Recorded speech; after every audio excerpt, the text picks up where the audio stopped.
Presque égale A, c'est une pièce chorale écrite en 2014 par un auteur suédois qui s'appelle Jonas Hassen Kemeri et qui parle de 5 personnages qui vont, pour des raisons très différentes, se retrouver en situation de précarité. Soit parce qu'ils peinent à trouver un emploi, soit parce qu'au contraire ils sont trop vieux pour le marché du travail, soit parce qu'ils refusent d'épouser les valeurs de leur richissime famille. Et tous vont inventer les solutions les plus folles pour réussir à trouver de l'argent et à ne pas tomber complètement dans la précarité.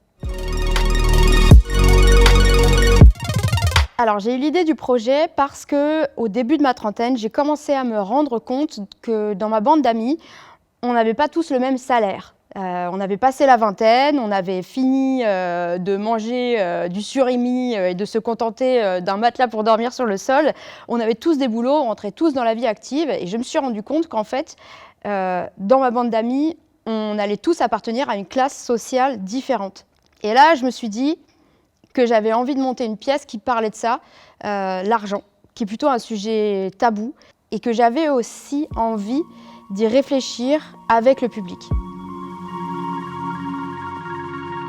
D'abord, j'ai eu envie de réunir une troupe avec des acteurs d'âge très différents. C'était important pour moi qu'il y ait plusieurs générations représentées au plateau, tout comme plusieurs générations sont représentées dans le texte. J'ai distribué les 20 personnages de la pièce aux 6 acteurs.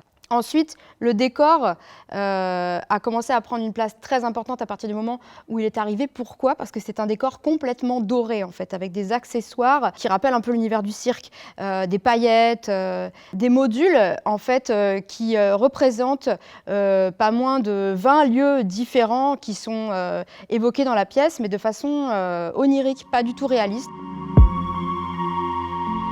En fait, la singularité de ce travail, c'est que le public est un personnage à part entière de la pièce.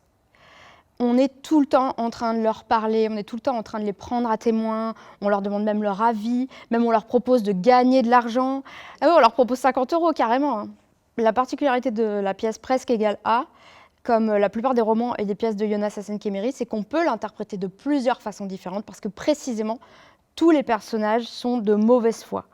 On a tendance à croire un personnage sur parole, mais en fait, dans Presque égale A, les personnages nous mentent et ont chacun une vision des choses différente d'une même situation. J'ai envie de faire un théâtre qui pose des questions sur le monde d'aujourd'hui. Et c'est vrai que l'argent, en ce moment, c'est quand même une préoccupation majeure pour la plupart d'entre nous, surtout depuis la crise sanitaire, maintenant d'autant plus avec la crise énergétique. Enfin, on a pu voir quand même que la bascule vers la précarité pouvait être beaucoup plus rapide qu'on ne le pensait. Moi, j'ai eu envie surtout de partager mes propres préoccupations avec un public.